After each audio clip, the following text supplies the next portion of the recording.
If your favorite romances are dark, addictive, and just a little bit dangerous, let me recommend The Dare by New York Times bestselling author Harley LaRue. This viral novella serves as the perfect introduction to Harley's bestselling Losers universe. Jessica was the untouchable prom queen. Manson was the outcast she made sure everyone feared. Years later, one Halloween party, one game of Drink or Dare, and one impossible challenge forced them into a night that changes everything they thought they knew about each other.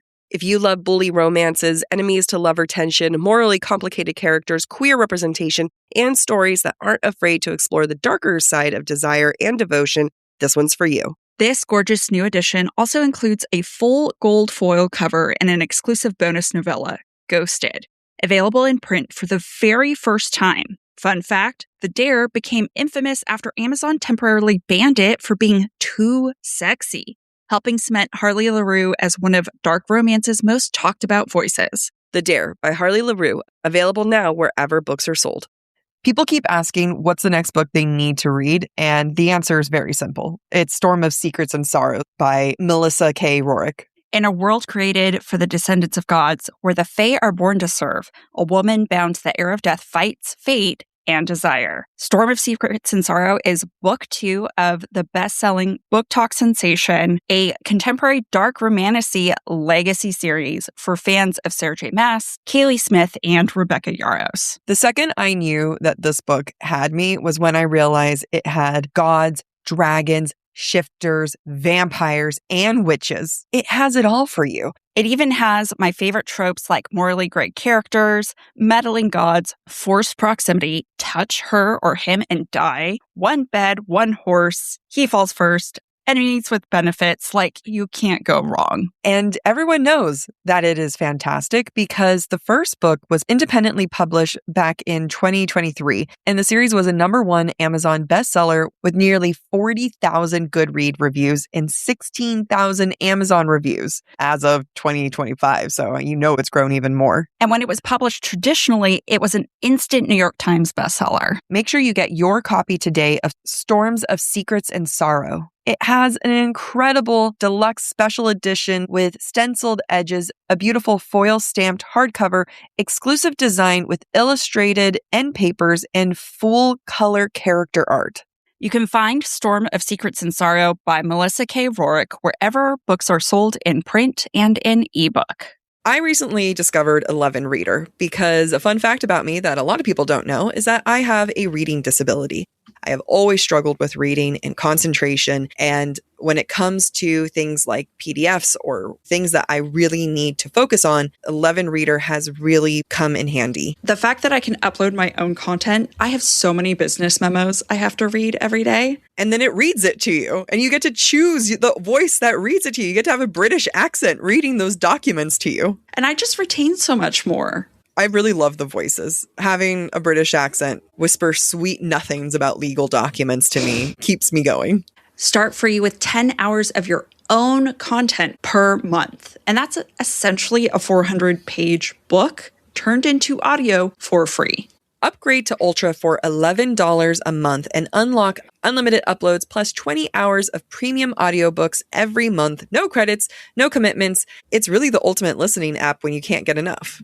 Being able to retain information is really hard for me when I'm reading certain difficult documents. And I really can't emphasize enough to you guys how much 11 Reader has helped me review so many things for the podcast. Whether you're writing your own book, you have a lot of documents to go through, or you want to listen to audiobooks, choose 11 Reader and use promo code podcast to get your first 2 months for only $1.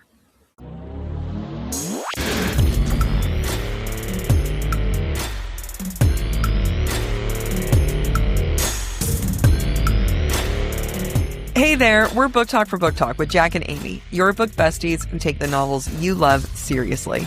This is Jack. And I'm Amy, and together we mix smart analysis with fandom fun. So let's get into it. This is our Breadcrumbs and Broomsticks episode where we read your thoughts and interpretations as well as discuss Breadcrumbs from chapters 5 through 12 of Sarah J. Maas's House of Flame and Shadow. Before we dive in, don't forget Spilt. Spoilers, perspective and interpretation, language and themes, and quite frankly, all the fucking spoilers you can imagine. Yeah. So if you don't want to be spoiled, don't be here. Yeah. Come back later. If you would like more information, please go back and listen to the start of yesterday's episode. If you want to submit your thoughts for a Breadcrumbs and Broomsticks episode in the future, make sure to follow us on Instagram, where we collect listener submissions. It's been a couple weeks since we recorded part 1. Yeah. So this is the part where we're in our surviving, not thriving season, folks, while also trying to simultaneously catch up on our recording of Flame and Shadow. So you might hear a little bit of hope back in our voices. I feel more rested, like, for sure. Yeah, you look this. more rested. I mean, my mom is out of the hospital and everything, but I mean, you look rested too. You look great, Thank unless you. it's makeup. It's makeup. All right. This doesn't feel like the grueling homework like it was starting to feel. Which is important. Yeah. No. All right. So we're going to jump into Breadcrumbs that we wrote 3 or 4 weeks ago, and we're hoping we remember as we talk about them. We'll see. We will see. Starting in chapter 5. When Sigrid first meets Sabine in the alley of the meat market, she tells the prime apparent, quote, "I'll rip your throat, you soulless thief. I'm going to piss on your rotting corpse." Sadly, it is the reverse. This is what happens to Sigrid. Yeah. Also in chapter 5, Lidia is granted permission to use Erythes to torture Hunt, Ruhn, and Baxian. When Erythes and Lidia meet, quote, "Lidia held the sprite's blazing stare. Let her see the cold fire within her own soul." That's because Lidia is a descendant of Aelin, who is a descendant of Mala, Firebringer. A lot of flames. Lots of fire. Bryce wonders, quote, if Rhys had as much power as an Asteri. So this is when Bryce is in the dungeon beneath the Moon Palace / the Hewn City. And there was a lot that I'm like, is SJM just telling us what she wants us to know through Bryce's thoughts? Always. Always. She always does a like, she would have thought type of. Still in chapter 5, Sigrid, as she begins to feel trapped by the Viper Queen in her headquarters, starts to panic, and Ethan tries to comfort her. Quote, "Her face blanched and she rubbed at her chest. Trapping us. I need to get out." You will. She will not. At least not alive. In chapter 6, when Bryce tries to get away from Nesta in the tunnels below the Hewn City, she's knocked down and, quote, shadows had wrapped around her, pinning her, and she thrashed, kicking and swatting at them. Just a little clue that Azriel is watching and assisting from the dark. In chapter 7, a call out to Lydia's ring. Quote, "Lidia offered a silent thanks to Luna that her hands didn't shake as she reached for her handle, the gold and ruby ring on her finger shimmering in Erythes' light. We know this ring is from the Throne of Glass world." And it was Aelin's wedding ring, right? Was from it? Rowan. Yeah. I thought it was her great-granddaddy's ring. Well, it's Lydia's great-great-grandfather's ring, but I think it was Rowan's wedding ring to Aelin. But it was from King Baron or something like that. Which Brennan? Is Brennan, which Aelin is a descendant of. I thought that was her ring to whatever, doesn't matter. It's someone. It's from that world. I mean, I don't know why I'm saying this. I have no memory. Yeah. Of it. Yeah. So Shush. I know. I'm just going off of other people's TikToks, really. In chapter 8, Apollyon tells Adis, quote, "Don't fall into romanticism," Apollyon cautioned, because Apollyon is addressing Adis's love story with Thea, and that Adis doesn't have to be the shining knight. Same chapter, after Apollyon appears to Hunt in the Asteri's dungeon, but won't help him leave, Hunt asks why the Prince of the Pit has been watching him. Quote, "To ensure that we continue to rely on you when it comes time, to do what you were born to do, to accomplish the tasks for which your father brought you into existence." This is foreshadowing his being made by Thanos and specifically for Bryce. But I wanted to bring in this question of, is this a good enough tease? Especially since there are multiple fathers happening. He wasn't just created by one prince. This is a Mamma Mia situation, except all of them are the dads. I mean, it's a good hook. That's what it is. It's a good hook. And if she were to have said fathers, that would have been even more concerning. Or like given maybe too much away. I don't know. Yeah. I think it would have been what your creators or something. I don't know. I mean, I get why she said father. Yeah. Maybe Apollyon is not a responsible man. Maybe he doesn't take any ownership in his role in fatherhood. I think they do later where he was like, No, I know. got a little bit of that. And it's, I'm teasing. no, I know. It's just kind of like, how many sperm did it take to make a hunt? Yeah. You know? Yeah. Still in Chapter 8, Tharian tries to think of a way to contact the depth charger for Ethan, Flynn, and Deck, but Ethan demands, no, we all go, which is ironic coming from Ethan since he literally doesn't go and stays in Lunathian. I hate him. Yeah. I hate him. I don't know what else to tell you. He's the not worst. a man of his word because he's a boy. I hate him so much. In Chapter 9, when Nesta pulls out more food, quote, "You brought provisions," Bryce said around a mouthful of faintly sweet and moist rolls. "Seems weird considering you intended to bring me right back to the cell." It's because they planned all this. Mm-hmm. They knew. Bryce and Nesta come across a tunnel with carved art. Quote, "Around the natural archway, an array of stars and planets had been carved, crowned at its apex by a large setting or rising sun. Bryce's star glowed brighter as she faced it, guiding her there." It's a reference to the Dusk Court. More art that Bryce sees in the tunnel depicts, quote, Fae kneeling before impossibly tall, robed humanoids, glowing bits of starlight in their upraised hands. Magic, an offering to the crowned creatures before them. One of the beings was reaching a hand towards the nearest Fae, her finger stretching towards that offered light. It's a tithe, like Amryn mentioned, like how Hybern and the Spring Court do it, just like their masters did it. I mean, this is the same thing of First Light and Second Light and all the lights that, Midgard is offering. Mm-hmm. And I also wonder if this is going to come up again in ACOTAR 6. I wouldn't be surprised. Like, why else call out? I don't know. We'll see. I mean, I think it makes sense because does this mean potentially that they have lost some power within themselves as a breed? As a species. Mm-hmm. Bryce asks if Rhysand is king, and Nesta explains, "We have no kings in these lands, only 7 courts, each ruled by a high lord, sometimes a high lady beside them." A rock skittered in the distance. Bryce twisted toward it, but nothing, only darkness.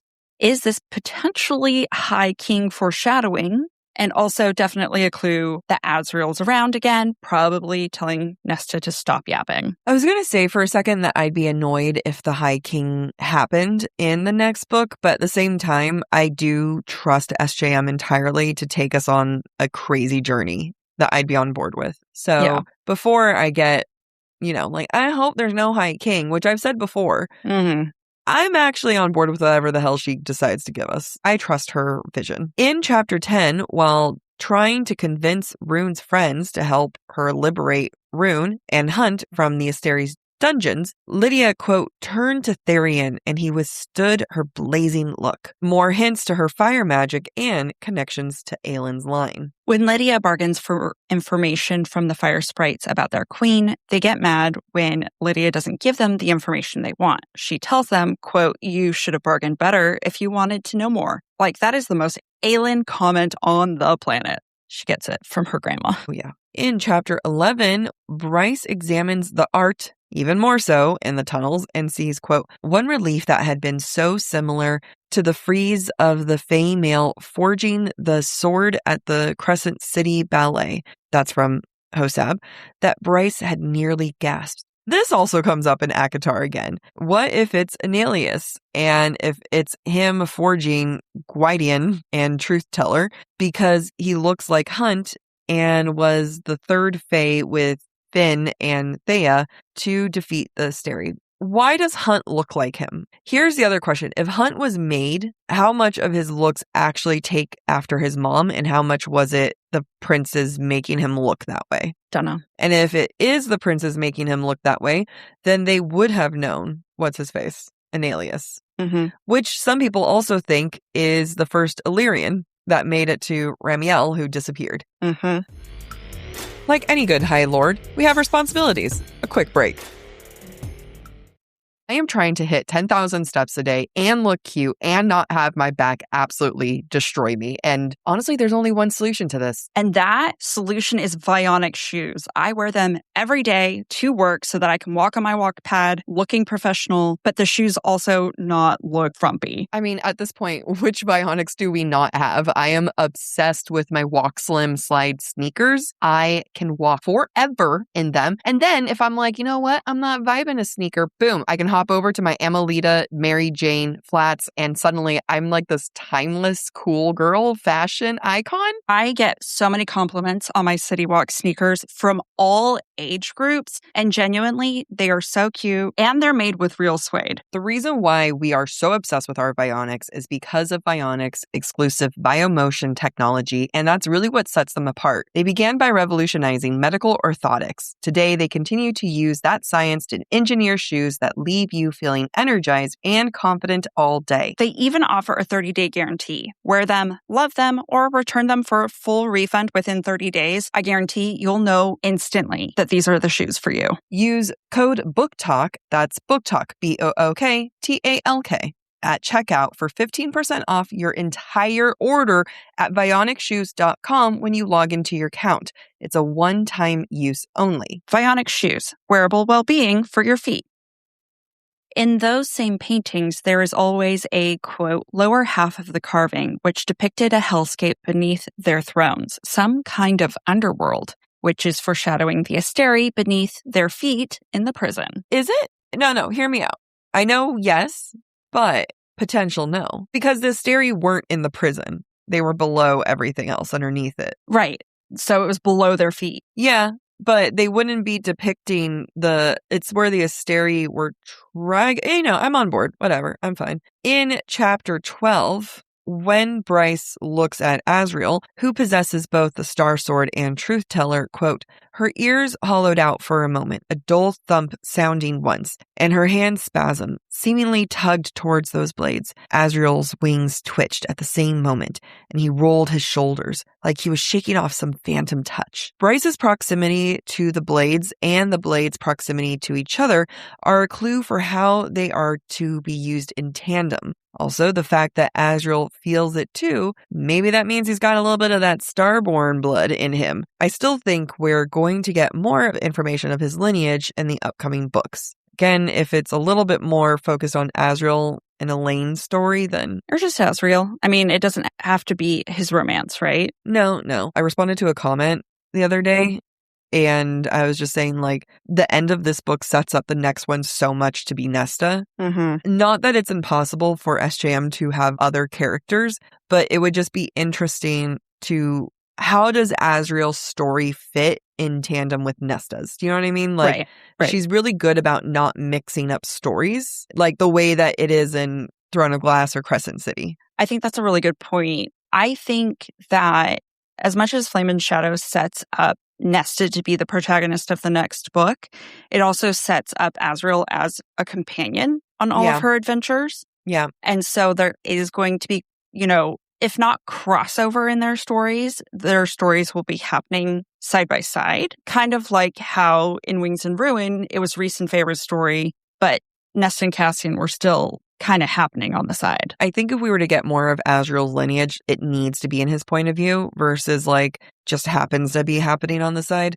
Again, remember, SJM said to approach this as something different than other books. Now, I go back and forth on what she meant by that because it could mean, hey, these aren't 3 books, it's one large book. And that could just be it, that could just be her, I'm redefining books. And it's just like, this is one story. You guys don't break it up mentally. Or she is going to mess around and do something different. We shall see. We shall see. When observing how the tunnels were made, Azriel says, we should be on alert. The Midgard worm might still use them to access the tunnel system. Shortly thereafter, Bryce stumbled on a slippery rock, going down into the frigid water, palms and knees smarting. A strong hand was instantly at her back, but too late to avoid the stinging cuts that now peppered her hands and legs. It reads so well as Bryce just stumbling, but actually this is Bryce and her conniving. Yep. And she's cut her hands on purpose so she can leave a trail of blood for the worm to find them later. Yep. It's genius. It is so smart. Azriel is like a dog with a bone when Bryce's hands aren't healing, but her knees have finished healing. This is when she mentions his hands, quote, "The male who fathered me, he used to burn my brother to punish him. The scars never healed for him either." What seems like should be a moment to connect is actually Bryce weaponizing a way to distract Azriel from her plan to mark their path. And I just kind of think that it's hard because she is very empathetic. That is very much who she is, like, you know, a caring character. However, that was a really fucked up thing to do, to be like, distract him with her and his trauma and her brother's trauma. So I think the most convincing lies are ones born in truth, right? And that's what makes Bryce so good at lying, because she genuinely does have empathy. And that's why it works as a distraction. I'm not saying that it's wrong. I mean, it is wrong. It is that's wrong. the thing. Like, this is what she did was wrong. And I think that makes me enjoy her as a FMC so much, because this was a very morally gray thing to do, where, you know, she's sitting here having empathy, but at the same time, she manipulated Azriel's trauma by sharing her brother's trauma. It's not for her to share. Not hers. Yeah. To relate to him. Yeah. So I was just like, that's actually a very shitty thing to do. But I not in a way of like, I don't like you anymore, Bryce, but more of like, she's a complex character. Yeah. I remember really loving this moment and feeling sad that Azriel like pushed her away. And then I realized, oh, this is about distraction. This is not like a heartfelt moment. Right. So we asked you guys a question. We made it easy for the sake of ourselves. And that was, tell us what you love about Hunt and what do you not love about Hunt. Before we get into that, shall we take a sip? Yeah, sure. Why not? All right. Let us discuss, what do people love about Hunt? Why don't we start the opposite? Why don't we start with what people dislike? That way we end on a positive what people like. Yeah. I'm on board. What do people not like about Hunt? The way this dude carries a torch for a woman who didn't deserve that devotion. And I think that can apply to either women. Yeah. Yeah, Shahar for sure. Bryce, I feel like she takes his undying affection for granted. Yeah. She really is just like, my way or the highway, dude. And I'm counting on you to be too in love with me to give me up. His opinion doesn't matter. It's not a partnership in that way. No, it's really not. It's 100% you have to do what I do and I need you on board. And it just so happens that, like, I think as a reader, she has the moral high ground. Right. And we can see that. Just because what she's saying is correct doesn't mean that it's still kind of screwed up. Yeah. But also, Hunt, I don't want him to have a put his foot down moment, because then it's like, no, we will not be saving the world. Vanya says, he's always whining. You know, it's true. It's true, especially now when he's in the dungeon and I'm just, just get over yourself. But he is an emotional guy. He is deeply traumatized and has not gone to therapy. It's funny because both Rowan and Cassian and Reese, like all of them have been tortured and stuff.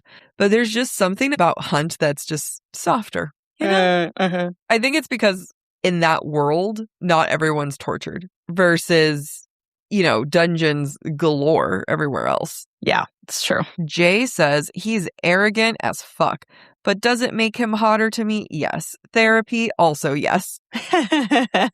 There's something about an arrogant man that does annoy me, but also turns me on. It depends on the arrogance and it depends on the situation. Yeah, it depends on the man. Yeah. Kirsten says he has the personality of a cucumber, but a nice cucumber. He's like a Asian cucumber. Or is that the good one? Because you're the one who told me there's like a good cucumber and a bad cucumber. Yeah, it's an English hothouse cucumber. I think it was Asian cucumber. Yeah, because we have those in China. We don't have the ones that you guys have here in America. Okay. He's like that kind of cucumber. Maddie says, what's not to like? He's probably SJM's most underrated MMC. We do tease him quite a bit, but, there's some more love that could be shared. Yeah. Adriana says his protectiveness can play against him. He doesn't trust her abilities enough. I mean, we've talked about, like, it makes sense that he doesn't because he is so traumatized and Shahar failed. So why should Bryce, a half fae, be able to do better? But it is a little racist of him, too. Speciesist. Yes. I have a lot of thoughts around this one. This is from Chanel. Does he have a personality? It's been a while and I don't remember. I have a theory on this. I think that in a dynamic like that SJM has written, there can only be one loud personality. Mm-hmm. Bryce is the loud personality. Aelin is the loud personality, which is why Rowan is quiet. And Rhys is the loud personality. The Agreed. only exception to this is Nesta and Cassian, where both of them, and I think that's part of the reason why they're one of my all-time favorite couples, is because they're so definitively their own. And I'm not saying that Farrah doesn't have a personality, but like not the way that Aelin or Bryce does, you know? Or Nesta. Yeah. It's subtle. She's a painter. She doesn't want to go kill, but she will. Like, she has depth to her. I will never say that she's boring, but she just doesn't have that loud, like, who's going to walk into the bar and make all the friends? Rhys, hands down. And when that happens, I think that's why Hunt kind of falls under the Rowan category, where they're just like more quiet men. Yeah. To dovetail off what you're saying, I think the more quieter personalities are the ones who've had to do the most adapting to survive. Like, they have to be something different depending on the situation. I don't know, because I think Rhys is a perfect example of someone who knows how to, I mean, like, he literally adapts to being the Night Court, being like the dark, evil High Lord. Like, he is. It's not to say he's not adaptable. What I'm trying to say is that Farrah, Hunt, who else? Rowan have had to become people they despise or play roles that they despise in order to survive. And that kind of brings a little more introspection. I'm going to counter that. Rhys had to do that with Amarantha and be her sex slave. I think I know where you're going, but I think that's just kind of like it just comes down to personality, where all of the characters have had to adapt. It's just, how do they adapt? I mean, it comes to like fight, flight, or fawn, right? So if they're going to adapt, are they going to adapt loudly or quietly? Right. Yeah. So they are the quiet adapters versus the louder adapters. Yeah. Time for a bargain with our sponsors. It's basically August, which means it's basically fall. And I am basically thinking about my entire autumn wardrobe. But it's not going to be a basic wardrobe. No.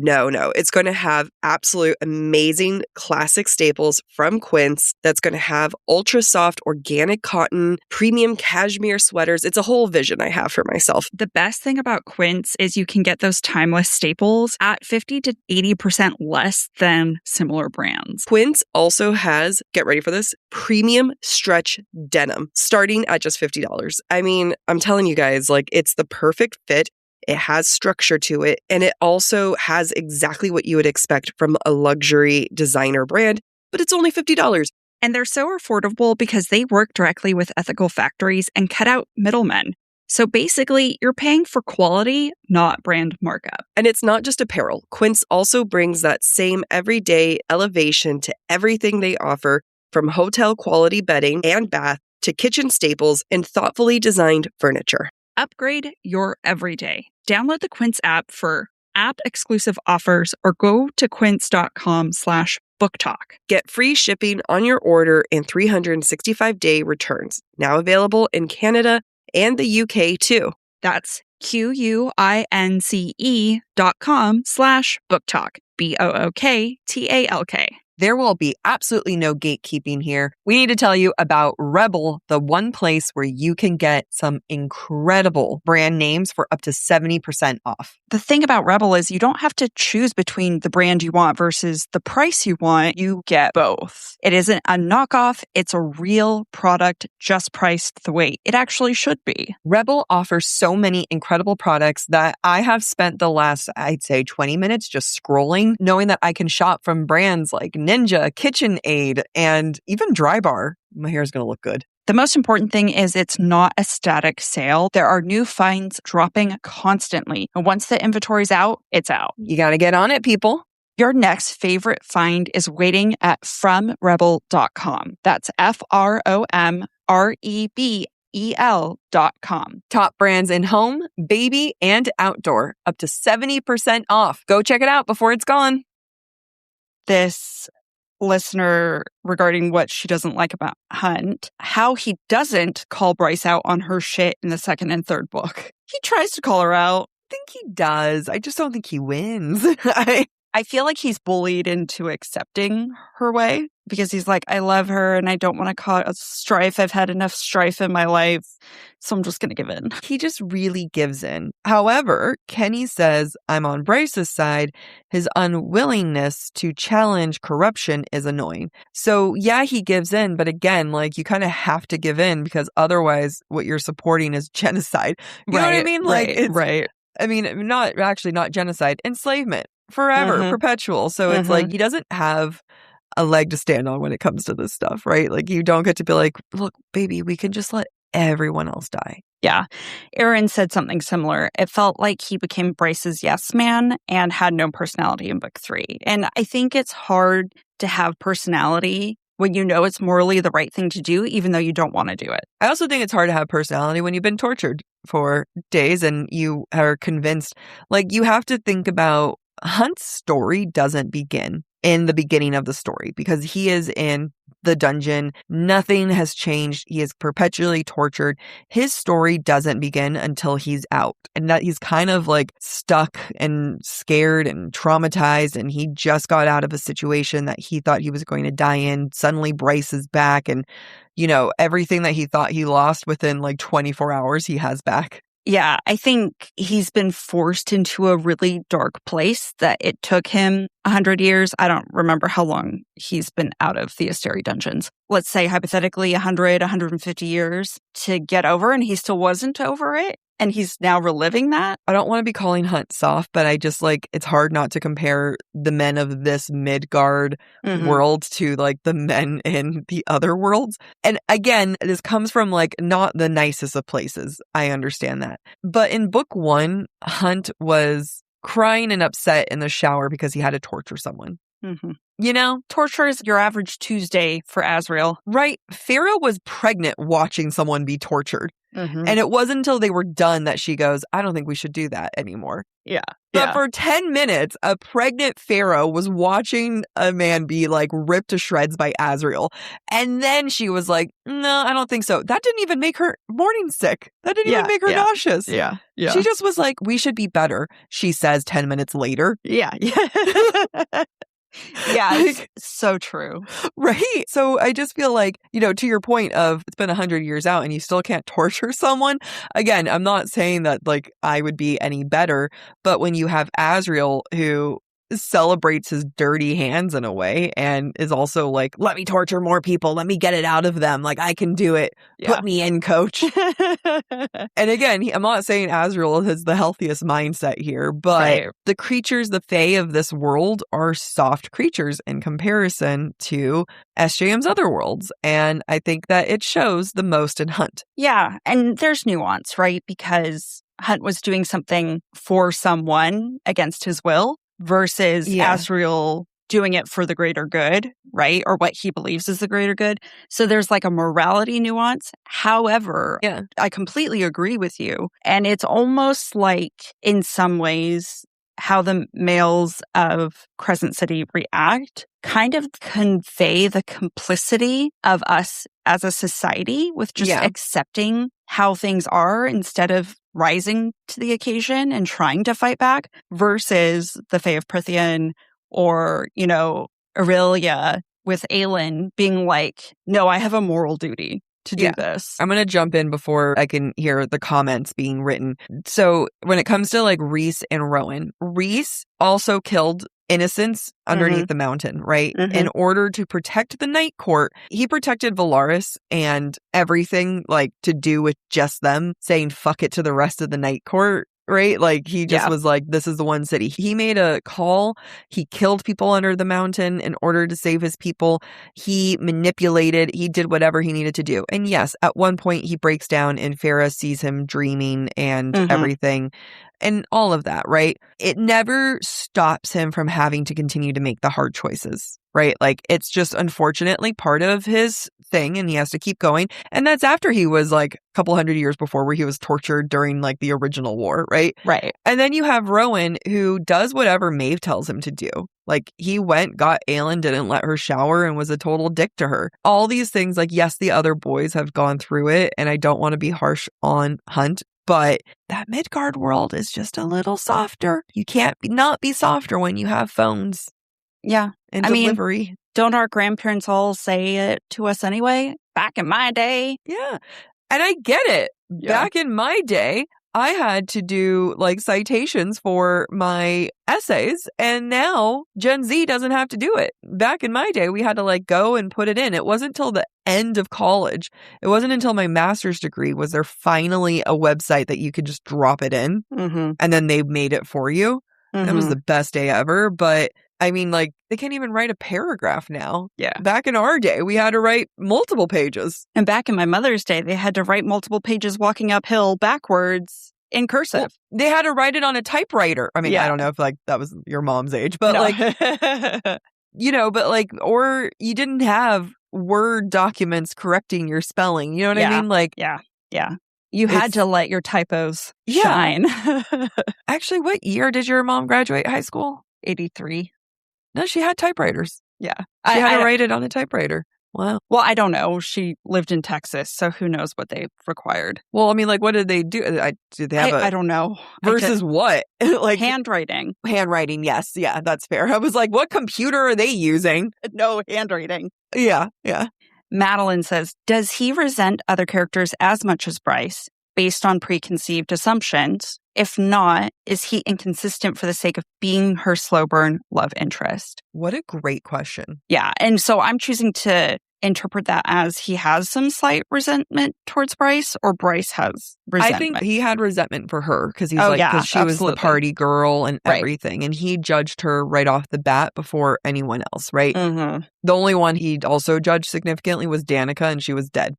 And we talked about this in season 1, that there's a lot of internalized misogyny. Actually, external misogyny, right? A lot of his things with Bryce was very sexist. He judged her for exuding, quote unquote, sexually feminine behavior and clothing. And based off of that is what he judged her.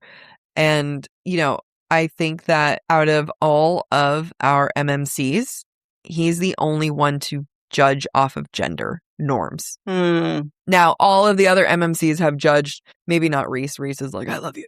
I loved you from the moment I saw you at the before bonfire. I even saw you. I know. Before I even saw you, I was dreaming of this like underage hand.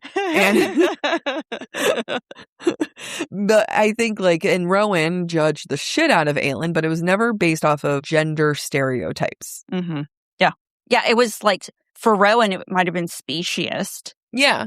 And it was also based on the perception that she abandoned her duty as a royal. It wasn't because she was female. Yeah, it was like, hey, you lazy 10-year-old, how dare you not have rallied an army? What the fuck were you doing all those years going through puberty and not becoming a warrior and developing queen? Your brain. Right?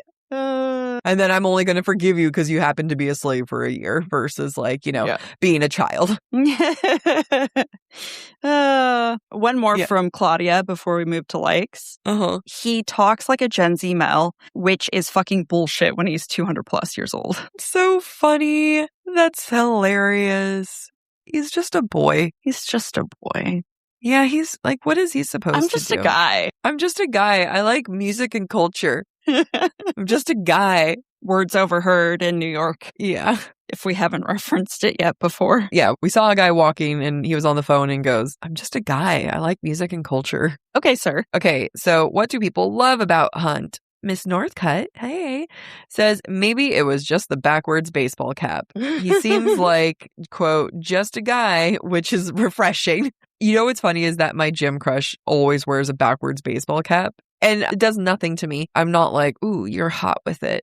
Yeah. But you just observe that it's there. Yeah. I wonder if he took it off if he looks stupid. Maybe. It looks like a property brother. It's done so much to me.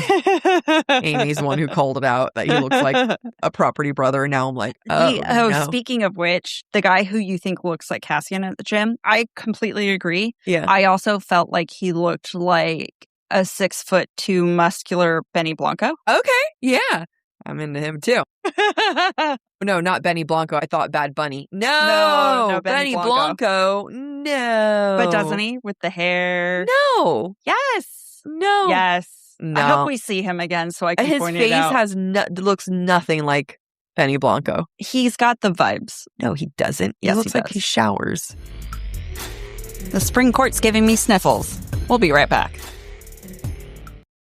Bonjour, compadre. It's the Priceline Negotiator. How do I negotiate so many great travel deals? My greatest gadget, the Priceline app. It's got hotel deals, flight deals, rental car deals, all of those deals in a bundle. Deals, game day deals, concert trip deals. No one deals more deals than Priceline. Hold your horses, there's more. The app lets you filter hotels by neighborhood, vibe, star level, and amenities like pools and spas and beachfronts and... Wait, I'm not done. Stop cutting me off. Priceline. Hello, this is Mary at the Department of Rejected Dreams. If you had a dream rejected, IKEA can make it possible. Hey, I dreamed I'd be ready for college way ahead of time. And now you're way behind? Yes, and I have no idea how I'll get it all done on time and in my budget. Well, luckily, IKEA has everything you need to make it your space on your budget. And with everything ready to take away from our stores with Click and Collect, it's easier than ever. That's convenient. Exactly. Get IKEA whenever, wherever, however at IKEA.us. IKEA, dream the possibilities. Moving on. Yeah.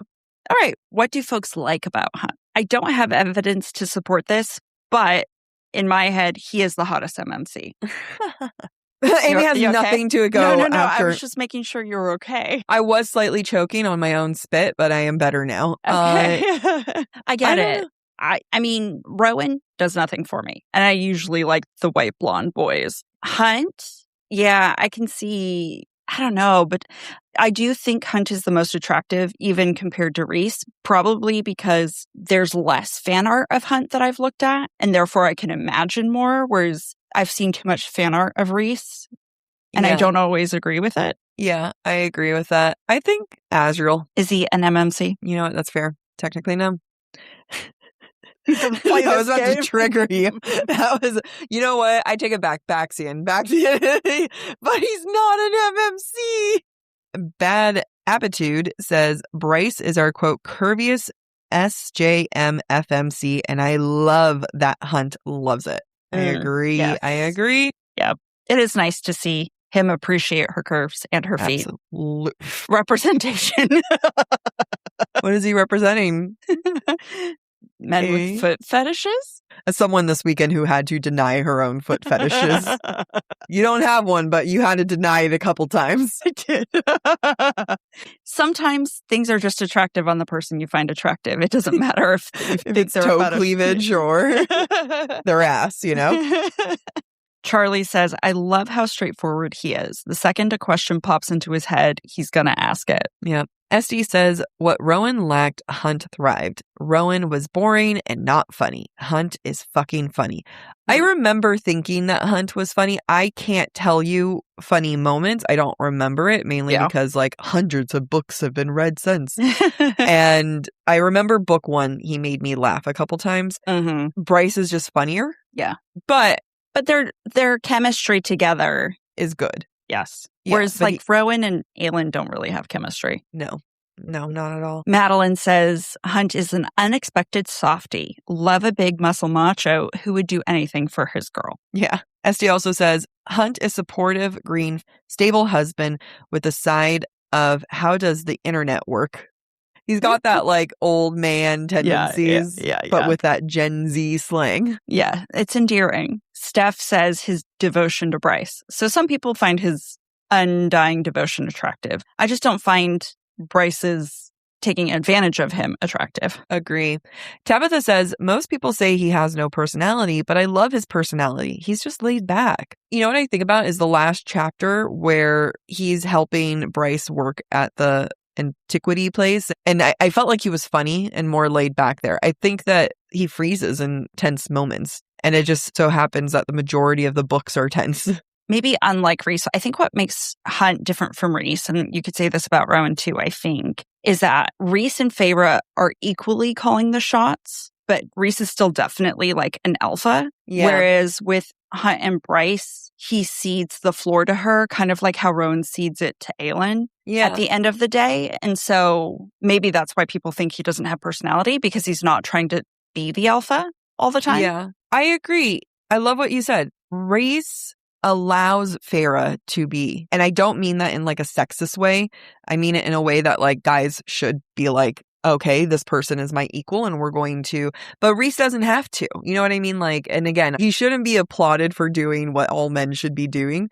But the difference is Rhys is more powerful. Fair is powerful, but Rhys is way more powerful. The way that Bryce and Aelin are the more powerful ones. Exactly. Mm-hmm. I like that. Good call. Christina says, I love his vulnerability, like in the shower scene in the first book. I did not mean to make fun of that moment. TJ says he's predictable. I need to reread to remember if I like him. He's there. Isn't that how all hot men should be? Yeah. There.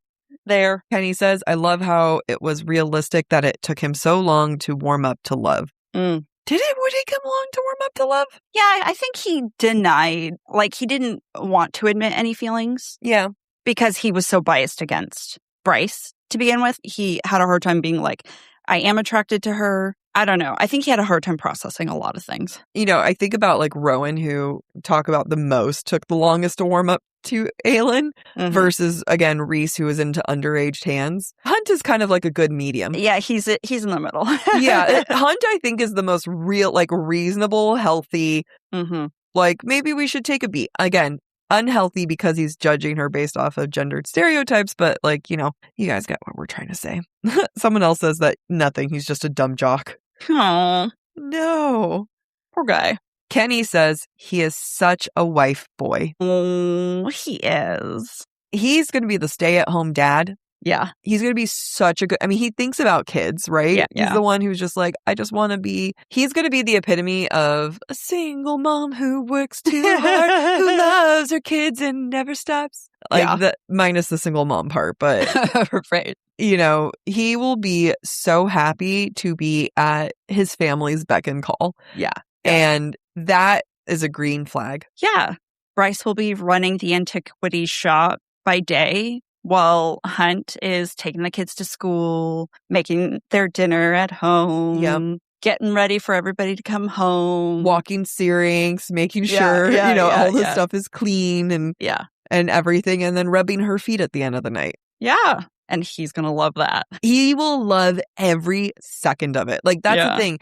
I feel like what will make Hunt the happiest is the most repetitive, stable, boring life. And I don't say boring in a way that's like anyone should be shamed, because honestly, that sounds like an incredible that's what I want. life. Right? I know. Like, oh, you mean I get to come home to like this day, like this, wonderful partner who cooks and the kids are there and taken care of. You know what I mean? Like, but it's also not, you're not saving the world every day. So this is not boring, does not mean bad in this instance. Yeah. The only time it means bad is in the bedroom. Hey. So and we know Hunt is not that. No. So I think that when it comes to Hunt and all of them, is that he's the only one who truly craves a repetitive, boring lifestyle, mainly because he's the only one who doesn't have to be a king or a ruler. Yep, it's true. And he's allowed that, so he gets to live that. And I think maybe we walk away from his desire as judging him when it's like, well, yeah, that's because the other ones are like busy ruling. Right. Their lands. I think that's such a good point. I was just having this conversation, I think, with my boss of like, there are men out there who want to be the stay-at-home parent. Yeah. And society judges them for that and tells them they're not providing. Yeah, my cousin, he's the stay-at-home dad and he's great at it. He is such a hands-on dad and he's so enthusiastic about it. And he is just like, he was made to do that. And it works for him and his wife. Yeah. Who listens to this? Shout out. Hey. I love it. Like, they're great. It's really cute and big fan of them. Love you guys. And love you, listeners. So let's wrap this up. And who knows when we record the third episode. July 4th weekend. July 4th weekend. Agreed. All right.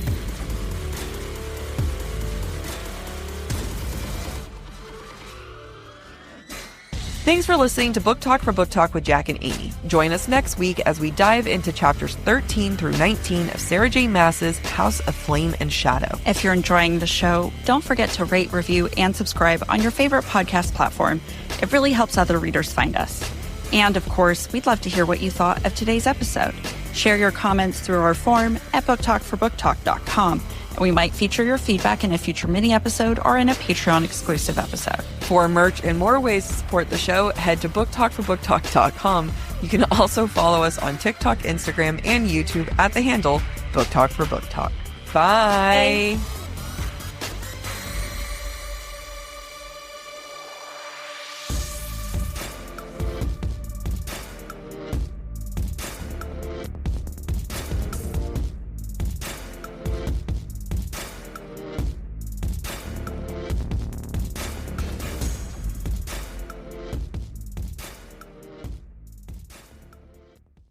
It's basically August, which means it's basically fall. And I am basically thinking about my entire autumn wardrobe. But it's not going to be a basic wardrobe. No.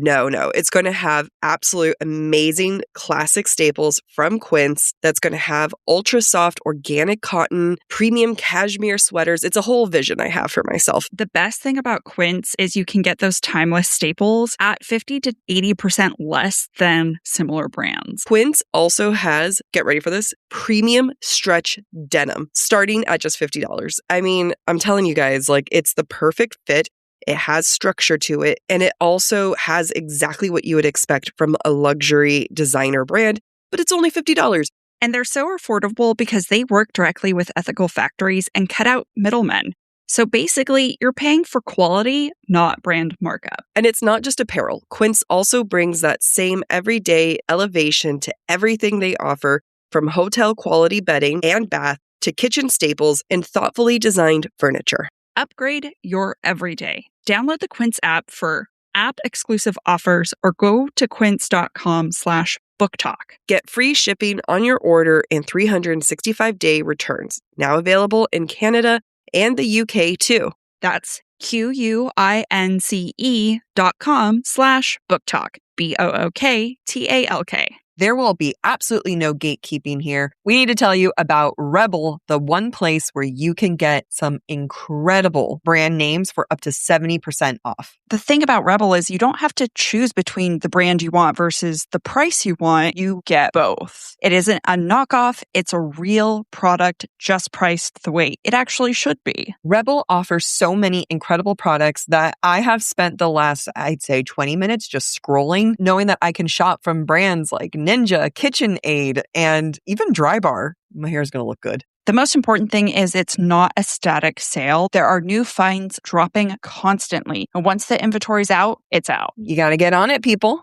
Your next favorite find is waiting at FromRebel.com. That's FROMREBEL.com. Top brands in home, baby, and outdoor. Up to 70% off. Go check it out before it's gone.